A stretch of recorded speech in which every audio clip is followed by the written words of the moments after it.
বাংলাদেশের ত্রয়োদশ জাতীয় সংসদ নির্বাচন সামনে রেখে সুসংগঠিত অপপ্রচারের বন্যা বইছে অনলাইনে, যা ভোটারদের সিদ্ধান্ত গ্রহণের প্রক্রিয়াকে প্রভাবিত করতে পারে বলে সতর্ক করেছেন বিশ্লেষকরা। আর এসব অপপ্রচারের বেশিরভাগই ছড়ানো হয়েছে প্রতিবেশী দেশ ভারত থেকে। বার্তা সংস্থা এএফপির ফ্যাক্ট চেক দলের অনুসন্ধানে উঠে এসেছে এমন তথ্য।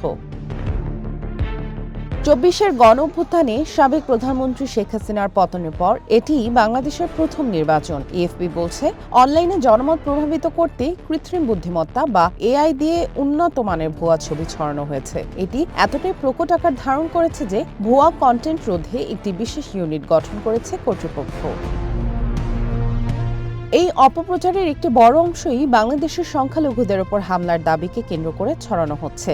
অনলাইনে হিন্দু জেনোসাইড বা হিন্দু গণহত্যা হ্যাশট্যাগ ব্যবহার করে ব্যাপকভাবে দাবি করা হচ্ছে যে হিন্দুরা আক্রমণের শিকার। যদিও জানুয়ারিতে পুলিশের প্রকাশিত পরিসংখ্যানে উঠে আসে যে গত বছর সংখ্যালঘু সম্প্রদায়ের সদস্যদের সাথে সংশ্লিষ্ট ৬৪৫টি ঘটনার মধ্যে মাত্র ১২% ছিল সাম্প্রদায়িক উদ্দেশ্য প্রণোদিত।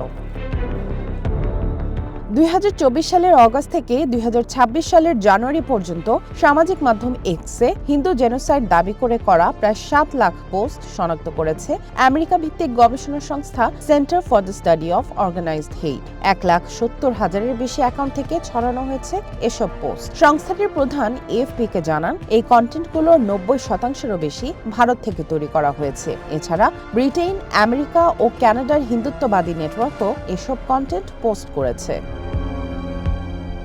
এছাড়া এআই দিয়ে তৈরি ভিডিওর মাধ্যমেও বিভ্রান্তি ছড়ানো হচ্ছে। এমনই একটি ভিডিওতে এক হাত হারানো এক নারীকে বিএনপির পক্ষে ভোট না দেওয়ার আহ্বান জানাতে দেখা যায়।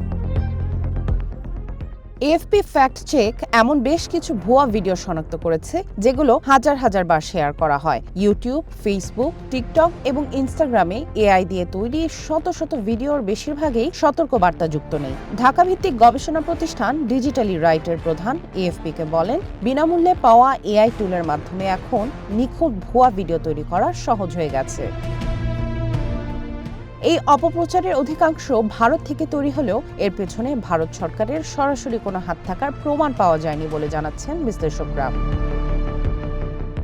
বাংলাদেশ নির্বাচন কমিশনের মুখপাত্র মোহাম্মদ রুহুল আমিন মল্লিক এএফপিকে জানান, সামাজিক মাধ্যমে নজরদারির জন্য তারা ফেসবুকের মূল প্রতিষ্ঠান মেটার সাথে কাজ করছেন এবং এটি একটি চলমান প্রক্রিয়া। সরকারি পরিসংখ্যান অনুযায়ী বাংলাদেশের শহরাঞ্চলে ৮০%-এর বেশি এবং গ্রামের প্রায় ৭০% পরিবারে অন্তত একটি স্মার্টফোন রয়েছে। নির্বাচন কমিশনের সাবেক কর্মকর্তা ও নির্বাচন বিশেষজ্ঞ জেসমিন তুলি সতর্ক করেন, তথ্য যাচাই করার সচেতনতা তেমন না থাকার কারণে বাংলাদেশের মতো দেশে এআই দিয়ে তৈরি কন্টেন্টের মাধ্যমে অপপ্রচার বড় একটি হুমকি। সামিয়া জান্নাহ, ওয়ান ইন্টারন্যাশনাল ডেস্ক।